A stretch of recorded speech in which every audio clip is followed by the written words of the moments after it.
사도행전 2장 23절 이하 24절과 36절 이렇게 되어 있습니다. 너희가 법 없는 자들의 손, 악한 자들의 손을 빌려 예수를 못 박아 죽였다. 하나님께서 그를 사망의 고통에서 풀어 살리셨으니 그가 사망에 매여 있을 수가 없다. 그런즉 이스라엘 온 집은 확실히 알아라. 너희가 십자가에 못 박은 이 예수를 하나님이 주와 그리스도가 되게 하셨다. 할렐루야. 그러므로 사도행전 2장 38절과 3장 19절에 회개하여 뭐하여? 회개하여 죄사함 받아라. 회개하고 돌이켜 너희의 죄 없이 함을 받아라. 그렇게 이야기한 것이에요.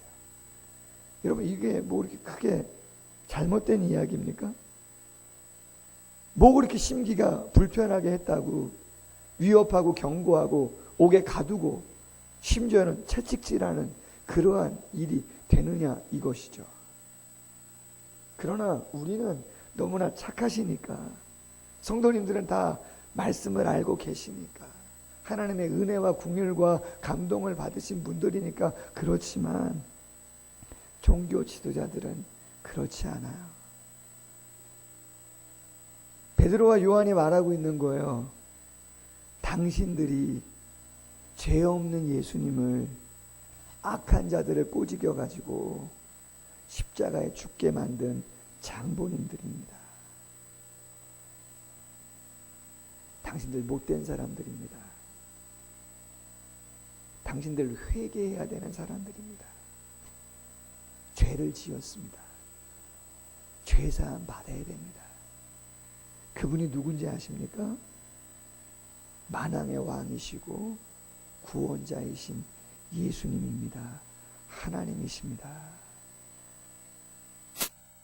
당신들이 지금까지 존경받고 있었던 것, 옳다고 생각하면서 많은 백성들에게 가르쳤던 것, 그건 미안하지만 잘못 가르친 것이라고 시인하시고 인정하셔야 됩니다. 당신들이 가지고 있는 모든 기득권들 다 내려놓으셔야 됩니다.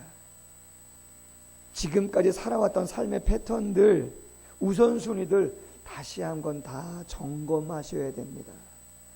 그리고 예수님을 주님으로 모시고 그분의 말씀에 철저하게 순종하면서 그렇게 살아가셔야 된다고 이야기한 것이죠.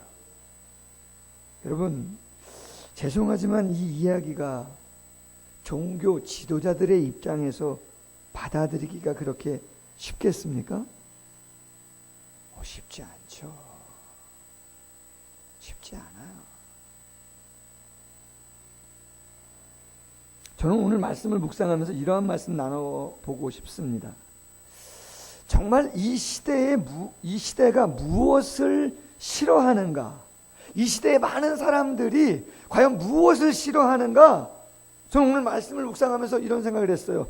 죄에 대한 이야기, 사망에 대한 이야기, 그런 영적인 이야기를 정말 싫어하겠구나. 복음을 싫어하는구나. 예수 그리스도에 대한 이야기, 회개하십시오. 죄사함 받으십시오. 가장 본질적인 이야기들을 싫어하는구나. 심지어는 교회 안에서도 죄와 관련된, 회개와 관련된 내려놓음과 변화, 이런 이야기들은 싫어하겠구나. 다 알고 있는데 130년의 역사 가운데 놀라운 부흥을 경험한 한국교회고, 성경 공부도 얼마나 많이 했습니까? 얼마나 많이 봉사했습니까? 저는 목사입니다. 신학했습니다. 25년, 27년 사역자 생활을 감당했습니다. 부흥도 경험했습니다. 인정도 있었습니다. 후원도 있었습니다. 개척했습니다. 조금씩 성장합니다. 계속. 그런데 왜 제가 제 스스로에게 회개에 대한 이야기를, 왜 죄에 대한 이야기를, 왜 끊임없이 말 한마디 잘못한 것, 눈빛 하나 차갑게 한 것, 조금 더 사랑하지 못한 것, 조금 더 주의 일을 감당하지 못한 것, 그런 것들이 죄책으로 내 마음에 왜 그것을 끊임없이 고민하면서 왜 그것을 기도의 제목으로 삼고 그렇게 몸부림쳐야 되냐 말이죠. 좀 편안하면 안 되는 것입니까? 할 수 있죠. 한국교회가 잃어버린 것이 무엇인가? 복음의 본질에 대한 부분을 상당히 많이 잃어버렸죠. 여러분, 종교 지도자들이 안진뱅이를 왜 고쳤냐고 이야기하고 있지 않아요. 세상이 교회에 대해서 왜 구제합니까? 왜 선앙을 베풉니까? 그런 거를 갖고 토를 달지 않는다고요. 월드비전 거점교회입니다. 저희 교회가 지난주에 주보 광고했습니다. 위기 아동, 부모님이 어려워서 아동이 있는 집이 생계비가 필요하든지 교육비가 필요한 의료비가 필요하면 신청하십시오. 후원해드리겠습니다. 월드비전을 통해서 한 3가정 정도 추천서를 써드렸습니다. 저희 교회 성도들과 관련된 지인들 2가정, 또 전혀 예수 믿지도 않고 관계없는 3가정에 사는 주민 1가정 추천했습니다. 여러분, 교회가 구제하고 선교하는데, 구제하고 선행을 베푸는데 세상 사람들이 뭐라고 이야기하는 거 보셨습니까? 아무 일도 안 해요. 교회 오셔서 신청서 씁니다. 감사합니다. 감사합니다. 또 감사합니다. 근데 여러분, 어떨 때 뭐라 그럽니까? 복음을 이야기할 때, 예수 그리스도를 이야기할 때, 죄송하지만 그분이 당신의 죄를 위해서 돌아가신 겁니다. 우리의 죄를 위해서 죽으신 것입니다. 우리는 죄인입니다. 죄송하지만 그것을 인정하셔야 됩니다. 그러나 예수님이 우리의 죄를 위해서 죽으셨기 때문에 우리에게 죄값을 요구하지 않습니다. 3일 만에 부활하셨습니다. 영원한 하나님 나라가 있습니다. 주님으로, 주인으로 영접하십시오. 그분의 말씀을 진리로 믿고 그분에게 최우선순위를 두고 그분을 주인으로 모시고 종의 자세를 가지고 그분을 섬기십시오 한다면 그때부터 이야기가 달라져요. 전화해요.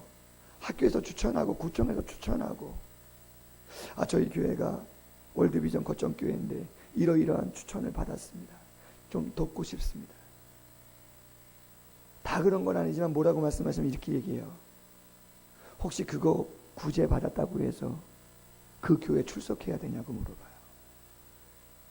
제가 그런 뉘앙스를 풍기지 않습니다. 전혀. 구제는 어려워서 받겠지만 교회는 안 나가겠다는 거죠. 모르겠습니다.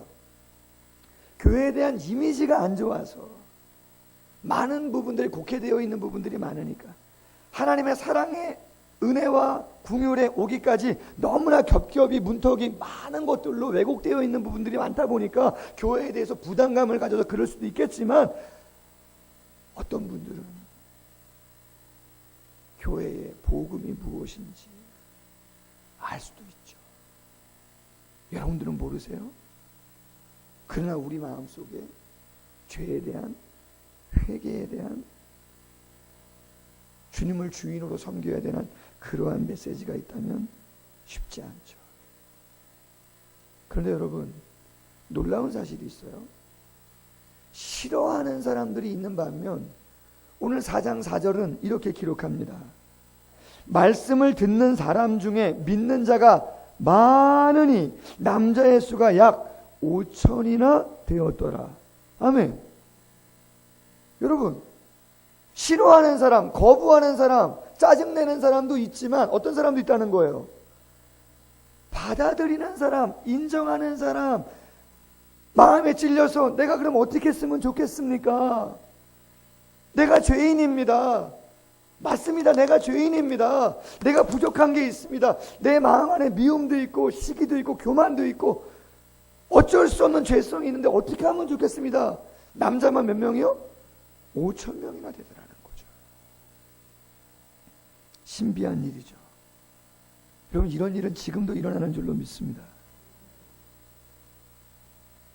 어제 우리 고 한미은 성도님 장례식을 잘 은혜 가운데 마무리했습니다. 주보를 통해서 등록하신 분들 소개를 간단하게 하지만 한 달 전에 등록하신 아주 젊으신 성도님이십니다. 6살 남자아이들 쌍둥이를 두고 하나님께 부름을 받았습니다. 지난 수요일 저는 처음으로 병원 신방을 갔습니다. 연초에 난소암 4기, 유방암 3기로 판명이 되고 병원에서는 더 이상 조치를 취할 수 없다 그러셔서 제가 듣기로는 지방에서 자연식 어떤 그런 자연 친화적인 그러한 상황 속에서 좀 낫게 하려고 하는 그런 애를 부단히 쓰셔가지고 저도 한 번도 얼굴을 뵌 적이 없었고 문자로만 상황들을 주고받고 그랬습니다. 근데 상황이 좋지 않으셔서 수원 아주대병원 응급실로 오셨다는 이야기를 성도님께 들었습니다. 그래서 예배가 끝나자마자 신방했습니다. 어릴 때 교회를 다니셨답니다. 그 이야기를 알고 있어요. 경리병동에 계시더라고요. 시편 23편을 다 또박또박 읽어드렸습니다. 그리고 어쩌면 마지막일 수도 있겠다. 의식이 다 계셨어요. 의식이 다. 그러나 마지막일 수도 있겠다 하는 마음도 있어서 십자가에 대한, 부활에 대한, 천국에 대한 그러한 내용으로 기도를 드렸습니다. 제가 놀란 것은 처음 뵙는 분이에요. 낯설 수도 있어요. 수만 번씩이 너무나 어려운 상황이었어요. 그런데 성경을 다 읽자 제가 기도를 끝내자 아멘 하시는 거예요. 아멘? 아멘 하시는 거예요. 제가 놀랐어요. 아니 어떻게 그렇게 고통스러운 상황 속에서 어쩌면 원망할 수도 있고 실망과 낙심 속에서 그냥 헤어나오시기 어려울 수도 있는데 그 절박한 상황에 말씀을 읽어드리고 기도했더니 아멘이라고 하는 그러한 고백을 그렇게 큰 소리로 하실 수가 있는 것, 그 상황 속에서 그건 사람의 감동이 아니죠. 아멘? 사람이 할 수 있는 것이 아니죠. 하나님이 하시는 것이죠. 여러분, 교회 공동체라고 하는 공동체는 사귐도 있습니다. 구제도 있습니다. 선행도 있습니다. 그러나 가장 교회 공동체의 본질은 복음, 예수 그리스도의 십자가와 부활을 전하고 말하고 증거하는 공동체가 되어야 하는 줄로 믿습니다. 예전에 신학교 다닐 때 읽었던 책 중에 설교를 준비하는데 그 책 제목이 하도 쇼킹해서 제가 기억하고 있었습니다. 존 메가도 목사님이 쓰신 책이었는데 책 제목이 이렇게 돼 있어요. 복음을 부끄러워하는 교회. 제가 어릴 때 신학교를 갔잖아. 근데 어떻게 교회가 복음을 부끄러워할 수 있을까? 레포트를 쓰라고 필독서를 하나 주셨는데 책 제목이 복음을 부끄러워하는 교회라는 거예요. 뜨거운 열정이 있었던 제 마음속에 아니 어떻게 교회가 복음, 십자가를 부끄러워한다면, 부활을 부끄러워한다면, 하나님 나라 천국에 대한 이야기를 하는데 그것을 부끄러워한다면 그게 어떻게 교회겠는가, 어떻게 성도가 그럴 수가 있겠는가라고 하는 거죠. 근데 존 메가도 목사님이 이런 이야기를 합니다. 오늘날의 교회는 교리보다는 교회 성장을, 교인의 영적 양육보다는 즐겁게 해주는 일을, 진리보다는 실용성을 강조하고 있다.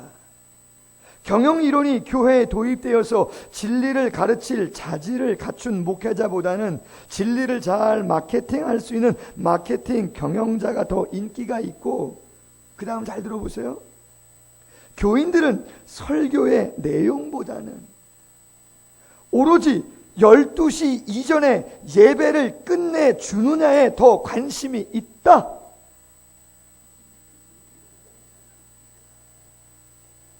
어떠실 거예요? 지금 큰일 났네.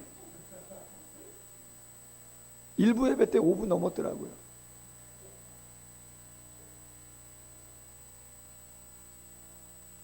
예배의 내용이 어떻든, 메시지의 내용이 어떻든, 요즘에 교회가 너무 형식화된 예배, 습관화된 예배, 정말 내 마음을 통회하며 예수 그리스도의 십자가에 대한 묵상이 없고 감사가 없는 그러한 예배로 그냥 교회가, 그러한 감동이 없는 예배를 드리고 나아가서 어떻게 담대히 복음을 말하고 전할 수가 있겠는가? 복음을 부끄러워하는 교회가 되지 않았나? 찰스 스펄전 목사님 놀라운 부흥사 하시지 않습니까? 이런 이야기를 합니다. 예수님이 가시 면류관을 쓰신 것은 늘 마음에 거리낌 없이 보면서, 예수님이 가시 면류관을 쓴 거 말이죠. 늘 거리낌 없이 보면서 자신은 월계관을 쓰기를 갈망하는 사람이 주님을 사랑한다고 할 수 있겠는가? 예수님은 십자가를 거쳐 보좌에 오르셨는데, 우리는 환호하는 군중의 무등을 타고, 무등 아시죠? 무등을 타고 그 보좌로 옮겨지리라고 기대해서야 되겠는가? 헛된 상상일랑 하지 말라. 어떤 희생이 따르는지 헤아려 보라. 그리고 당신이 그리스도의 십자가를 지지 않으려 한다면 돌아가 당신의 농장과 곡식을 의지하고 그것을 끔찍히 여겨라. 다만 당신의 귀에 이 말을 속삭이고자 한다. 사람이 만일 온 천하를 얻고도 제 목숨을 잃으면 무엇이 유익하리요? 아멘. 바울은 로마서 1장에서 말합니다. 내가 복음을 부끄러워하지 않으니 이 복음은 모든 믿는 자에게 구원을 주시는 하나님의 능력이 됨이라. 사역을 다 마치고 믿음의 아들 디모데에게 마지막 유서처럼 남긴 디모데 후서에서, 그 편지에서 이렇게 고백합니다. 그러므로 너는 내가 우리 주를 증언함과 또는 주를 위하여 갇힌 자 된 나를 부끄러워하지 말고 오직 하나님의 능력을 따라 복음과 함께 고난을 받으라. 이로 말미암아 내가 또 이 고난을 받되 부끄러워하지 아니함은 내가 믿는 자를 내가 알고 또 내가 의탁한 것을 그날까지 그가 능히 지키실 줄을 확신함이라. 예수님은 마가복음 8장에서 말합니다. 누구든지 이 음란하고 죄 많은 세대에서 나와 내 말을 부끄러워한다면 인자도 아버지의 영광으로 거룩한 천사들과 함께 올 때에 그 사람을 부끄러워하리라. 할렐루야. 혹자는 이런 얘기도 할 수 있어요. 목사님, 그러나 요즘과 같은 상황과 분위기 속에서 그 누군가에게 어떻게 십자가를, 어떻게 부활을 이야기할 수 있겠습니까? 그냥 아무 이야기하지 않고 말하지 않고 그냥 조용히 묵묵히 선을 행하고 착하게 그렇게 살아가면 되지 않겠냐고 이야기할 수도 있습니다. 일리가 있는 부분도 있죠. 그러나 여러분 분명히 아셔야 됩니다. 선행은 귀한 것이지만 그 선행이 복음 자체는 아닙니다. 아멘? 선행이라고 하는 것은 복음을 경험한 자들이 그 다음 어떻게 살아가야 될까 고민하면서 성령께서 주시는 삶의 모습이지, 그 성화의 모습 자체가 십자가와 부활의 메시지는 아니죠. 우리의 입을 통해서 십자가와 부활은 전달돼야 되고, 그 복음이 전달될 때 보이지 않는 하나님의 영이 각자의 마음속에 믿어지게 하시고 회개케 하시고 돌아오는 역사를 허락해 주시는 줄로 믿습니다. 마지막 한 가지 이야기 나누고 말씀을 맺겠습니다. 성탄절 때, 뭐 지금 절기는 아니지만 전에 있던 교회에서 청년들하고 성극을, 꽁트죠, 이런 걸 준비했었어요. 그런데 성극 꽁트를 준비했는데 그 제목이 너무나 뭐라 그럴까, 좀 이렇게 자극적이어가지고 그 제목을 다 못 썼어요. 제목이 뭐였냐면 이거예요. 크리스마스 죽이기. 좀 자극적이죠. 아니 크리스마스 날 성극을 하는데 제목이 주보에 크리스마스 죽이기 이렇게 올라가니까 목사님이 조금 부담스러우셨나 봐. 예전에 했던 교회가. 그래서 조금 뭐 다른 표현을 좀 썼어요. 근데 내용이 뭐냐면 이런 거예요. 공중 권세 잡은 사탄들이 있는 그곳에 예수님이 탄생하신 날을 기념하는 크리스마스를 제정한다라고 하는 이야기가 그 공중에 들려진 거예요. 소식이. 그러니까 사탄들이 난리가 났죠. 예수님의 탄생을, 생일을 기념하는 그러한 날을 제정하려고 사람들이 한다니까 큰일 났다는 거죠. 이걸 막아야 되는데 어떻게 해야 되느냐? 회의가 열린 거예요. 그 중에 첫 번째 사탄은 이렇게 이야기합니다. 야, 그냥 우리 밀어붙이자. 세계의 기상이변, 태풍, 폭설, 우박 떨어뜨리자. 그래서 그날 아무런 행사도 하지 못하도록 만들어버리자. 그랬더니 맞장구를 칩니다. 옆에 있던 사탄이 말합니다. 야, 나는 전 세계에 있는 도둑들, 강도들, 폭력배들 몽땅 불러가지고 생각만 해도 치가 떨리는 무시무시한 크리스마스를 만들어버리자. 세 번째 사탄이 말합니다. 그것도 약해. 아예 전쟁을 일으켜가지고 매년 피바다를 만들어버리자. 완전 온 세상을 엉망진창으로 만들어버리면 크리스마스 날 다 싫어하지 않겠냐. 그럴 것 같아요? 안 그럴 것 같아요? 뭐 그럴싸하잖아요. 여러분 어느 사회나 어른들이 있습니다. 사탄의 사회에도 어른들이 있습니다. 할렐루야. 일명 고문이라고 하죠. 그래서 고문의 의견을 최종적으로 듣자고 얘기한 거죠. 그때 고문이 이렇게 얘기합니다. 난 여러분의 생각과 다릅니다. 내 주장은 크리스마스를 인간들의 최고의 축제날로 만드는 것입니다. 할렐루야. 그때 사탄들이 말합니다. 무슨 소리입니까? 아니 원로 사탄 맞으시잖아요. 아니 치매를 걸리신 겁니까? 고문이 말합니다. 크리스마스 날 휴일로 만들었으면 좋겠습니다. 특별히 분위기가 들뜨는 연말에 했으면 좋겠다. 매우 좋아할 수 있는 날 인간들이 크리스마스를 예수의 탄생일이 아니라 점점 자신들의 축제날로 착각하게 만들면 좋겠다. 길거리에 술 취한 인간들이 넘쳐나고 곳곳마다 파티를 즐기며 보다 멋지고 낭만적인 밤을 보내기 위해서 오히려 평소보다 더 많은 죄를 짓게 하는 그러한 날로 자연스럽게 만들어가면 좋지 않겠는가. 그랬더니 사탄 한 명이 이렇게 말을 합니다. 그래도 그날의 주인공이 예수라고 하는 게 조금 걸립니다. 어쨌거나 그날은 누구를 기념하는 날이에요? 예수를 기념하는 날이니까 걸린다는 거죠. 그랬더니 고문이 말합니다. 그거야 또 다른 주인공을 만들면 되지. 인간들에게 호감을 줄 수 있는 새로운 인물, 크리스마스의 상징을 바꾸는 거지. 사람들은 선물에 약하니까 선물을 가져다 주는 가상의 인물 누구겠어요? 산타크로스죠. 그를 기다리게 만들면 되지 않겠느냐. 크리스마스는 예수의 기념일이 아니라 인간들의 축제날로 변절시키는 것이지. 작전 이름이 뭐라고요? 크리스마스 죽이기다. 사탄이 어떻게 교회를 무기력하게, 성도를 무기력하게 그렇게 만들 수 있나?